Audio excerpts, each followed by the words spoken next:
1980년대 미국에서 케이블 TV로 성공한 사람 가운데 밥 버포드라는 사람이 있습니다. 이 사람은 어려서부터 미디어에 대한 꿈을 가지고 열심히 노력해서 그런 성공을 이루었습니다. 자, 이 사람은 생각했습니다.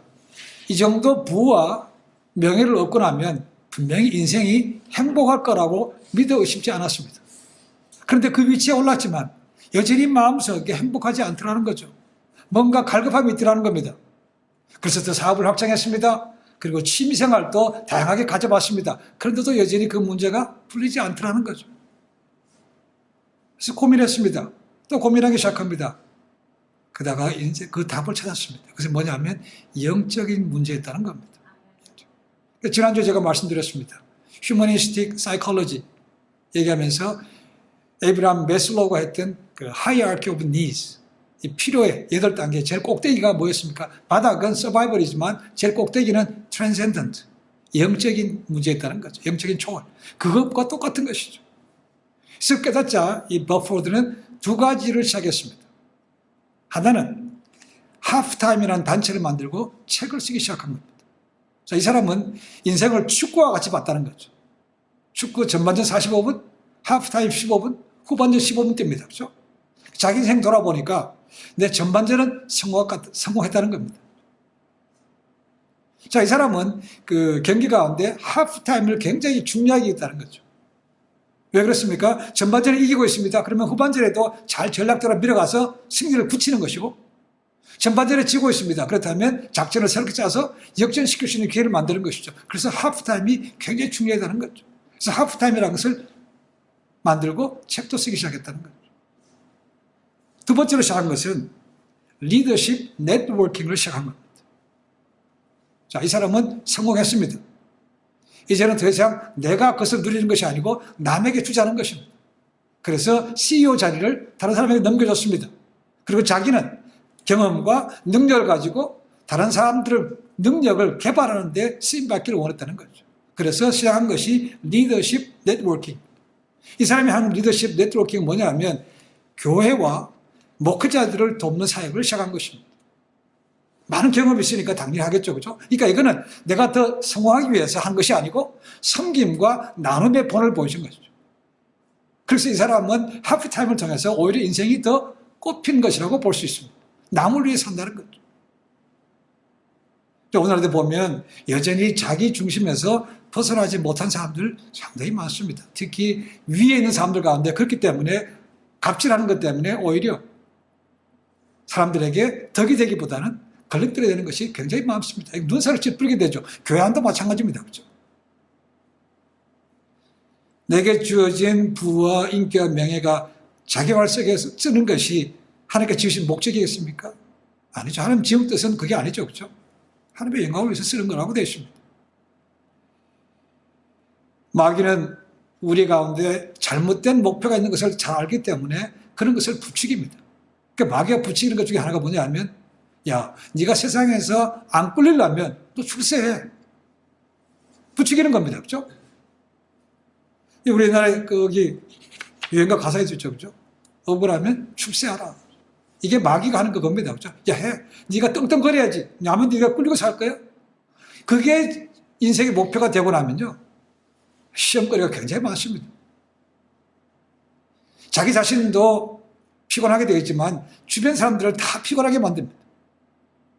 윈윈이 아니고 나는 살고 너는 죽지 않은 것입니다.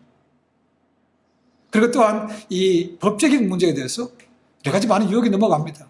적당히 내가 하는 것을 이룰 수 있다면 법 설정 어겨도 괜찮다는 것입니다. 아니, 돈 주고 유능한 변호사 가지고 빠져나가면 될 거 아닙니까? 그렇죠? 그러니까 여러 가지 많은 올무에 빠지는 것이죠. 오늘 부모님들 자녀들에게 늘 하는 말이 그저 공부해라 공부해라. 자, 그럼 공부를 왜 합니까? 부모님이 그 앞에 붙이는 말이 있죠. 그렇죠? 공부해라. 왜 공부하라고 그럽니까? 다 너 잘 되라고 그런다. 결국은 그렇게 되면 그런 얘기를 듣고 자란 사람이 성공하게 되면 결국은 지 밖에 모르는 건 당연하죠. 그 다음에 더 나아가서 뭡니까? 부모까지 버려. 우리 인생은 내 욕심만 채우라고 부름받은 것이 아닙니다. 잘못하다 보면 어느 정도 위치에 올라가면 자기가 우상이 됩니다. 자기 우상. 자기 우상되면 뭡니까?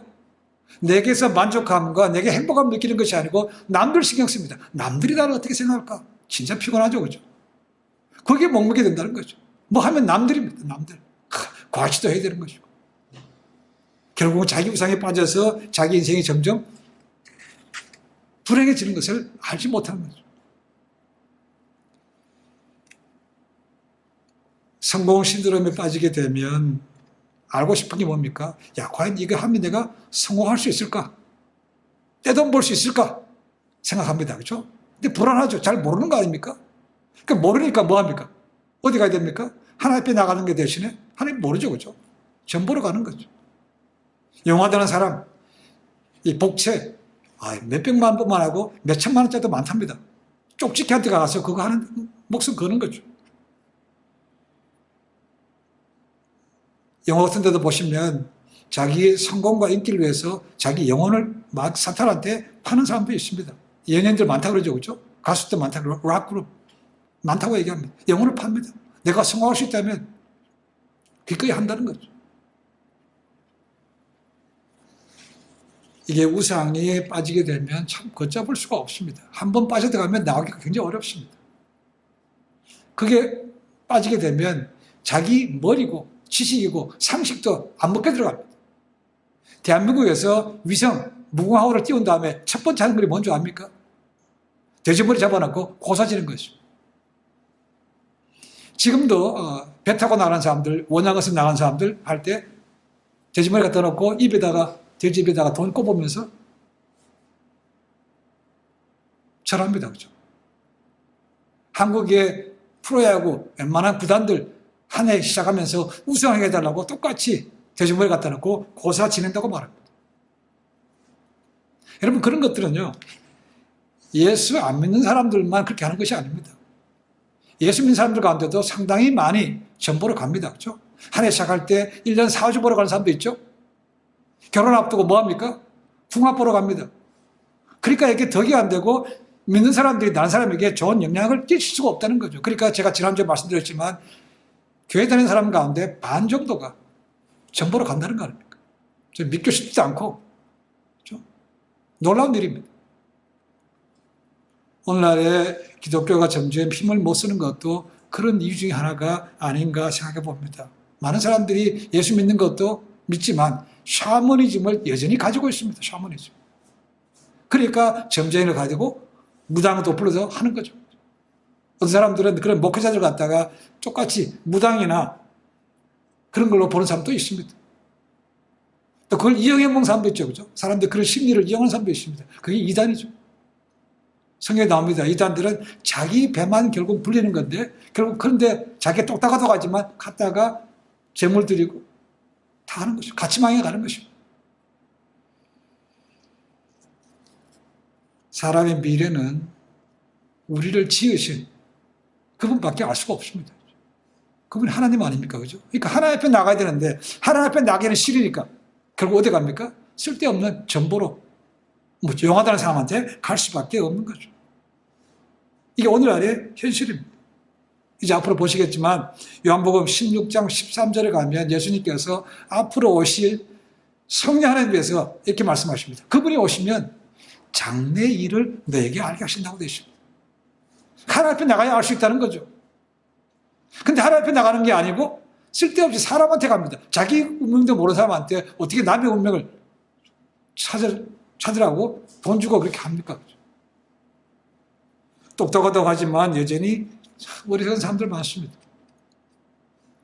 한 목사님이 몇 주간의 해외 일정을 마치고 공항에 내려서 이제 집으로 가는 중에 평소에 알고 지냈던 자기 동네 지인을 한 사람 만났습니다. 그분은 교회 안 나오는 사람이었습니다.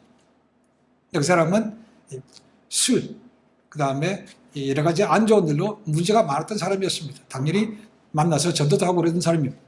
근데 그분이 이 목사님을 만나자마자 그렇게 얘기하더라는 거죠. 목사님이 안 계신 동안에 지난주에 큰 비가 와서 내 집이 떠내려갔습니다. 목사님이 그러시더라는 거죠. 그러니까 제가 말씀드린 대로 하나님을 잘 믿어야지요. 지금이라도 회개하고 예수 믿으십시오. 그렇게 됐더니 그 사람이 이런 얘기를 또 덧붙이다는 것입니다. 우리 집도 떠내려갔지만 목사님 사택도 떠내려갔네요.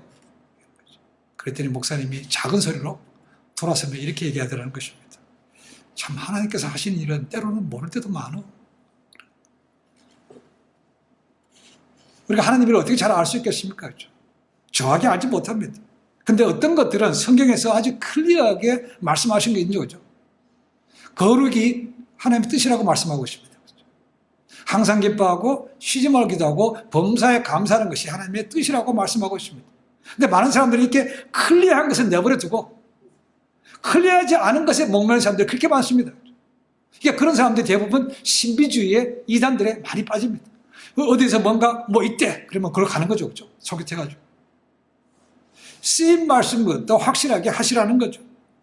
자, 그렇다고 해서 성경 말씀을 보기만 하면 하나님 뜻을 다 알 수 있는 것은 아닙니다. 그렇죠? 이 성경 말씀 보는 것도 어떤 사람들은 참 신기하기도 합니다. 아, 오늘은 어떻게 말씀을 주실까? 자, 오늘 이 말씀이네. 이렇게 한 분도 있다는 거죠. 성경 말씀에 답이 있는 것도 있지만 가장 중요한 것은 응답은 하나님의 관계에서 나옵니다. 관계.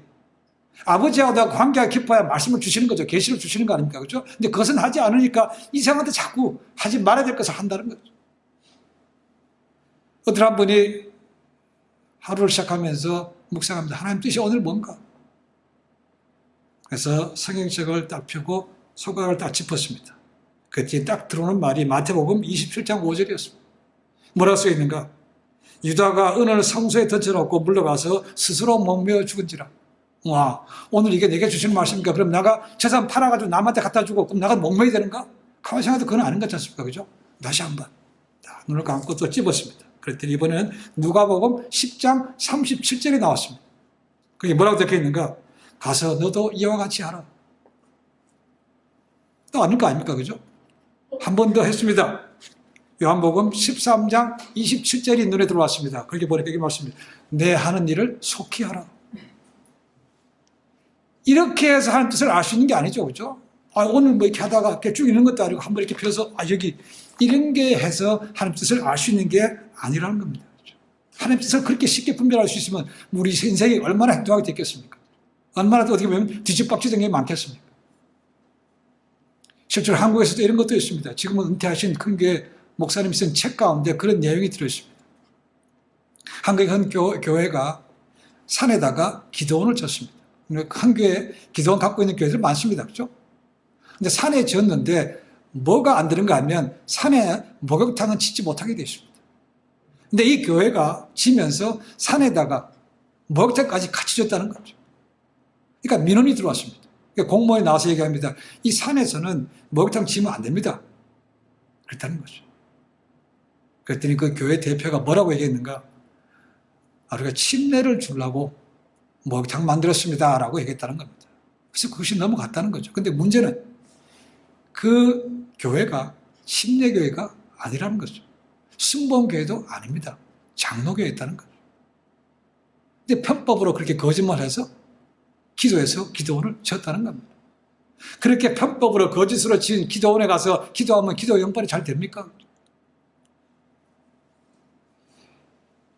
그게 하나님의 뜻입니까? 아니면 자기들의 뜻입니까? 라는 거죠. 교회가 땅을 구입하고 대물림하면서 하나님의 뜻을 구한다고 기도합니다. 그런데 가만보면 상식적으로도 안 맞아요.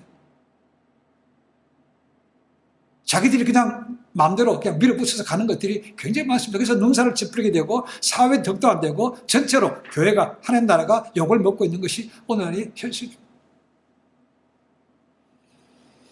오늘 말씀 보시면 예수께서 말씀하십니다. 내가 이 땅에 온 목적이 뭐라고 분명히 말씀하십니다. 그렇죠? 뭐라고 말씀합니까? 하나님의 뜻을 이루시기 위해서 오셨다고 말씀하고 있습니다. 예수님은 성삼위 하나님 가운데 한 분입니다. 그러니까 하나님 아버지의 뜻을 정확히 알고 계시고 그 뜻을 이 땅에 이루시기 위해서 오셨고 우리가 아는 대로 그 길을 온전히 죽기까지 가신 거죠. 그렇죠? 그러니까 오신 목적은 내가 나를 드러내기 위해서 온 것이 아니고 하나님 아버지의 뜻대로 왔다. 근데 너희가 지금 그것을 알지 못하고 있다는 거죠. 내가 수없이 많은 기적을 보여줬고 너희들에게 새로운 가르침을 줬지만 너희는 여전히 나를 세상적인 왕으로 삼으려고 하고 하나님과 동등된 하나님으로 보지 못하고 있다는 거죠. 안타까워서 그렇게 말씀하고 계신 거죠. 자, 그러면 주님께서 말씀하셨던 하나님 아버지의 뜻이 뭔가 오늘 보면 두 가지가 나와 있습니다. 첫 번째, 예수님께서 내게 주신 자를 끝까지 책임지신다는 겁니다. 자, 우리의 생명은 하나님께 주신 거죠. 그렇죠? 그저 태어난 것이 아닙니다. 목적 가운데 젖었다는 것이죠. 물론 우리가 부모를 선택할 수 있는 것은 아닙니다. 그렇지만 우리가 태어난 것이 결코 우연이 아니고 목적이 없는 것도 아니라는 것입니다. 우리가 부모를 선택할 수는 없지만 하여간 하나의 목적 가운데 젖었다는 것이죠. 예수님께서 말씀하십니다. 아버지께서 내게 주신 자를 한 명도 잃어버리지 않는다고 말씀하십니다. 자, 여기서 이제 또 나오는 것이 예정론입니다. 자, 예수님께서 아버지께서 내게 주신 자들이 있다는 것은 아닌 자들도 있다는 얘기가 됩니다. 그렇죠? 다 주신 것이 아니라는 것입니다. 예수님께서 제자들 중 말씀하셨죠. 선택한 다음에 너희 중에 다는 내게 속한 사람이 아니라고 할 수 있는 적이 있습니다. 가른 주제를 말씀하신 거죠. 그렇죠? 자, 분명히 모든 사람이 다 구원받는 것은 아니라는 거죠. 그러니까 예수 믿는 것은 하나님의 선택 가운데 있다고도 볼 수가 있습니다. 그렇죠? 자, 그렇다고 해서 이미 태어날 때부터, 태어나기 전부터 이 사람은 믿어, 이 사람은 안 믿으라고 선택되어졌다고 쉽게 말할 수 있는 것은 아니라는 거죠. 물론 그렇게 볼 수 있습니다. 그러나 우리는 모르는 거죠. 하나님 앞에 가봐야 알 수 있는 것입니다. 그러니까 우리가 지금의 삶을 보고 저 사람 될 사람이야, 안 될 사람이라고 쉽게 판단할 수 있는 문제는 아니라는 거죠. 그래서 하나님께 속한 주권입니다. 지금은 아닐 수 있습니다. 그렇죠? 지금도 세상 가운데 안 믿고 그 사람 믿습니다. 그러나 10년 뒤 앞으로 어떻게 될지 누가 압니까? 그죠?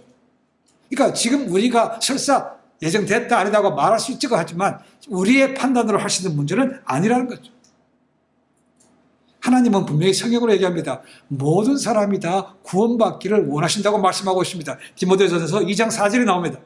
하나님은 모든 사람이 구원을 받으며 진리를 아는 데 이르길 원하신다고 말씀하고 있습니다. 그리고 전 세계에서 가장 많이 암송되는 요한복음 3장 16절 하나님이 세상을 이처럼 사랑하사 세상 전체를 다 사랑하는 것이지 그 가운데 이 사람만 소수만 사랑하는 것은 결코 아니라는 거죠. 그러니까 장로교의 칼빈주의 튤립이라는 게 있는데 TULIP 그 가운데 하나가 뭐냐면 Limited Atonement라는 것이 있습니다. L, Limited. 그래서 뭐냐면 하나님께서 예수 십자가 돌아가실 때 선택받은 소수의 사람들을 위해서만 돌아가셨다는 겁니다. 그렇지 않습니다. 예수님은 모든 사람을 위해서 모든 죄를 주시고 돌아가신 것이지 그 사람들만 위한 것은 아니었다는 겁니다. 예수님께서 분명히 말씀하십니다. 내게 속한 자는 그럼에도 불구하고 한 사람도 내가 놓치지 않는다는 거죠. 하나님은 모든 사람이 구원받기를 원하십니다. 그리고 지금도 기회를 주고 계십니다. 그렇지만 강요하지는 않으십니다. 그것은 우리의 선택의 문제입니다. 그렇죠? 내가 선택했지만 그 결과는 엄청난 차이입니다. 삶이냐 죽음이냐의 차이라는 거죠. 그리고 지금도 하나님께서 우리에게 동일한 사람들의 기회를 주십니다. 요한계시록 3장 20절에 보면 그런 말씀이 나옵니다. 그렇죠? 볼지어도 내가 문을 두드리노니라는 거죠. 지금도 각 사람의 문을 두드리신다는 거죠. 그 사람의 문을 열면 내가 들어가서 그와 더불어 먹고 지낸다고 말씀하고 있습니다. 어떤 사람은 문을 두드리고 어떤 사람은 안 두드리고 그렇지 않다는 겁니다. 누구든지 그 문을 두드리고 있다는 것이죠. 근데 그 문의 문제는 뭡니까? 손잡이가 밖에 있지 않고 안에 있다는 거죠. 그래서 안에 있는 사람이 문을 열어줘야 주님이 들어갈 수 있다는 겁니다. 그것이 곧 선택이라는 문제라는 거죠. 선택.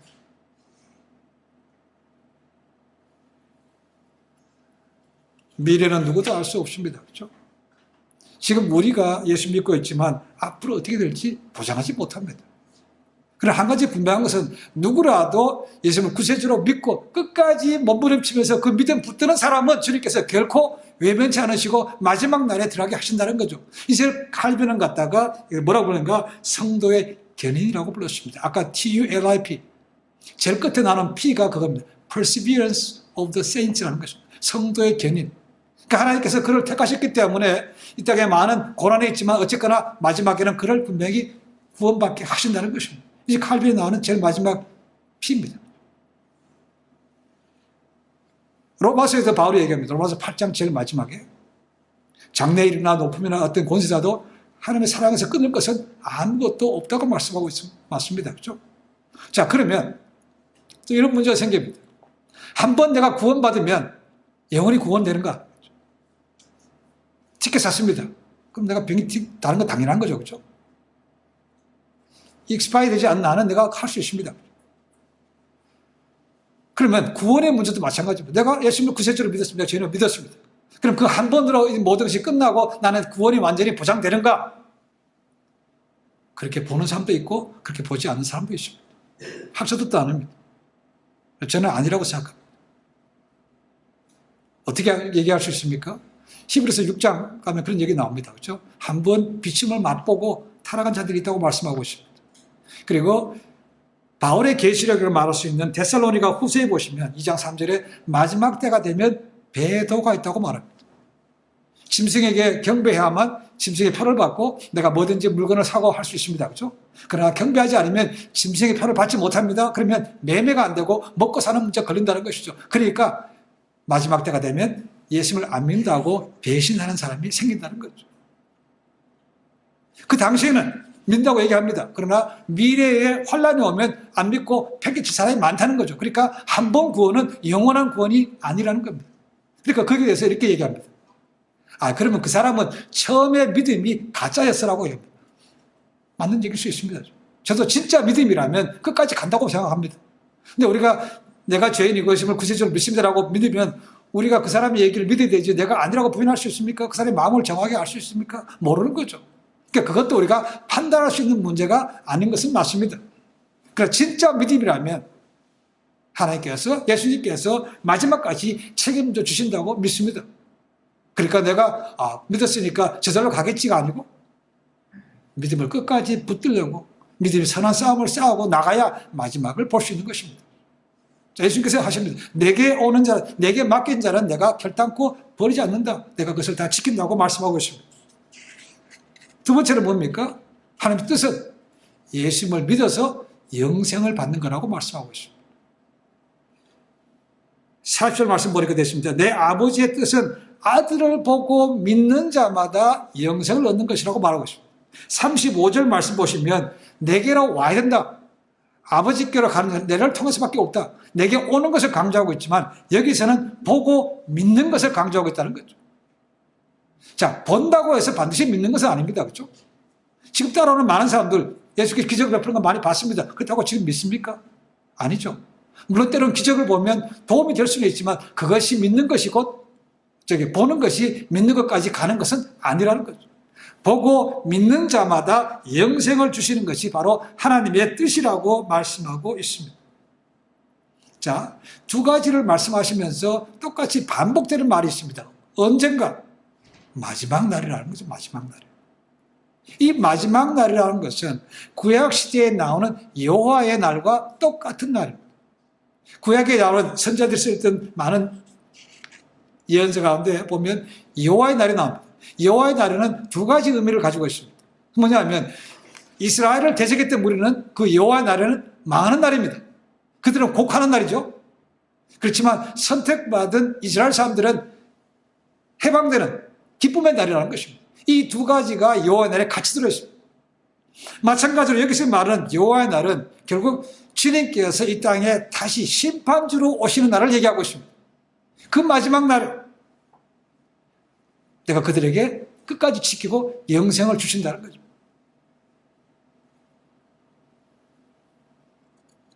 예수님께서 다시 오시는 그날에 믿음을 끝까지 지키는 사람들은 구원이 완성되는 것이고 그렇지 않고 힘들다 하고 배도해버리면 그에게는 돌아가는 것은 영원한 형벌밖에 없는 것이죠. 지금도 수없이 많은 사람들은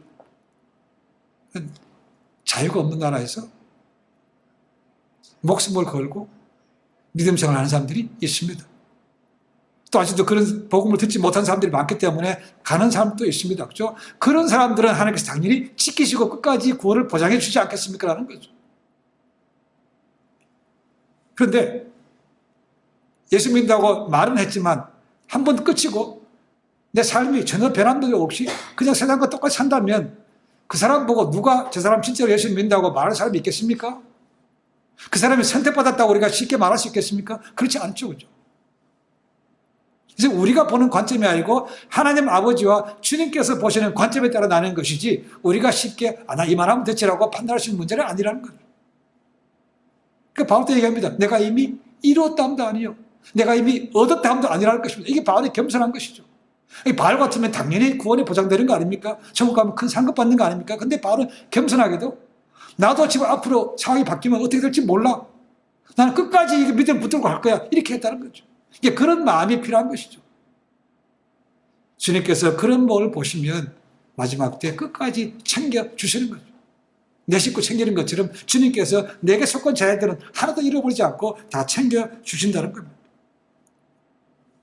이제 저희가 알 수 없지만 주님께 다시 오실 날이 점점 다가옵니다. 그날은 누구도 모릅니다.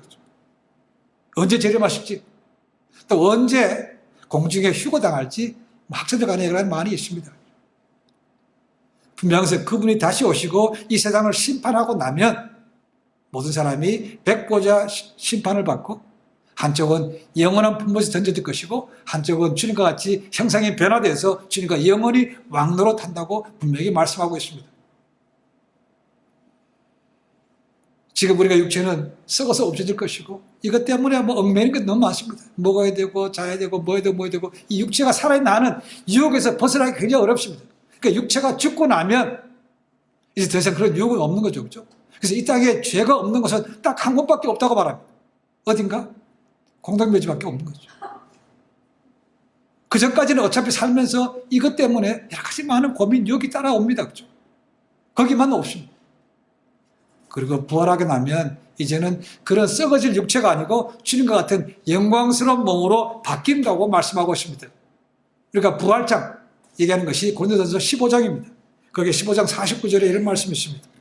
하늘에 속한 자의 형상을 입은 자 같이 또한 하늘에 속한 자의 형상을 입는다. 이 땅에서 필요한 육신은 있지만 하늘에 속한 형상이 따로 있다는 거죠. 죽고 나서 부활하게 되면 뭐지 끝나고 나면 그와 똑같은 모습으로 바뀐다는 거죠. 주님처럼 된다는 것입니다. 제가 빌립보서 3장 21절에 말씀이 있습니다. 영광의 몸의 형체로 변하게 된다라고 말씀합니다. 사도 요한도 요한일서 3장 2절에 마지막 날에 이런 일이 있을 거라고 말합니다. 사랑하는 자들아, 우리가 지금은 하나님의 자녀라. 장래에 어떻게 될 것은 아직 나타나지 아니하였으나 그가 나타나심이 되면 우리가 그와 같은 줄을 아는 것은 그의 계신 그대로 볼 것을 임합니다. 예수님처럼 우리도 그렇게 똑같이 변한다고 말씀하고 있다는 거예요. 영원히 썩지 않습니다. 그것 때문에 더 이상 뭐 고민하거나 유혹받고 시험 걸릴 것도 아무것도 없다는 거죠. 완전히 새로운 몸으로 바뀌는 거죠. 썩지 않은 몸. 그러니까 영원히 사는 것이죠. 영생이 있는 것이고. 하나님의 뜻은 모든 사람이 예수 그리스도를 믿어서 영생을 얻는 것이고 또한 예수님께 속한 자들은 예수님께서 끝까지 책임지셔서 그 길까지 갈 수 있도록 만들어 주시는 것입니다. 모두를 사랑하십니다. 모두에게 기회를 주십니다. 지금도 문을 두드리십니다. 그러나 절대로 그분은 강요하지는 않습니다. 선택입니다. 그리고 선택했으면 끝까지 붙드는 것이 중요하다는 것이죠. 예수께서 말씀하셨죠. 내가 이 땅에 다시 올 때 이 땅에서 뭘 보시겠냐고요? 믿음을 보겠느냐? 왜 그런 말씀을 하셨겠습니까? 마지막 때가 되면 분명히 믿음에서 흔들려서 배도할 사람이 있다는 걸 아시는 거죠. 그렇죠? 양과 염소의 비유가 그렇습니다. 내가 양입니까? 염소입니까? 모르죠. 아직까지. 알고기입니까? 쭉쭉입니까? 모릅니다. 좋은 물고기냐 나쁜 물고기냐 지금 알 수 없습니다. 마지막 가면 알 수 있다는 거죠. 그래서 믿음의 선한 싸움을 끝까지 싸워야 됩니다. 사막을 통과하는 사람에 있어서 가장 중요한 것은 물론 물입니다. 양식도 중요하죠. 그리고 중요한 것이 나침반입니다. 나침반. 지금은 나침반이 있고 뭐 GPS 있으니까 건너갈 수 있지만 옛날에 그런 것이 없을 때는요. 가장 위험한 것이 뭐냐면 이 사막지대는 신기루입니다. 신기루. 그래서 꼭 안내자를 데리고 갔답니다. 안내자. 그러니까 그 처음 가는 사람들은 이 사막에서 열기가 되면 신기루가 보이죠. 그렇죠? 그러면 물도 없는 데 있는 것처럼 보이는 것이고 도시도 없는 데 있는 것처럼 보인다는 거죠. 이제 그걸 알지 못하는 사람들은 거기 뛰어갔다가 우왕좌왕하다가 결국 다 지쳐서 죽는다고 얘기합니다. 우리 주님은 그런 신기루와 같은 분이 아니라는 거죠. 가장 확실한 분입니다. 그렇죠? 하늘 보좌에 계시다가 이 땅에 오셔서 모든 것을 그대로 보이시고 승천하신 분입니다. 그리고 언젠가는 다시 오실 분이라는 거죠.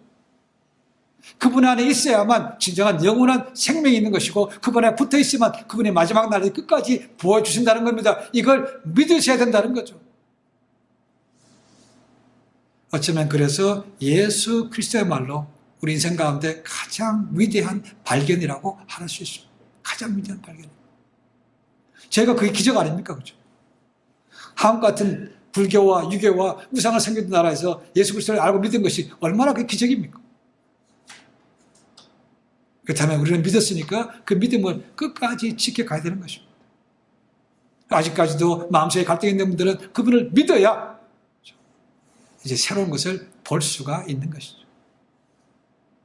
자, 주님 모실 날이 가까울 때 주님 말씀 기억하셔서 예수 그리스도만이 구세주시고 믿으면 영생을 얻으신다 라는 확신을 가지고 나가셔서 끝까지 구원의 완성을 이룰 뿐만 아니고 이 땅에서 아직도 모르는 사람들에게 그 좋은 소식을 나눌 수 있는 복된 삶이 되시기를 주님의 간절히 축원해 드립니다. 기도하겠습니다.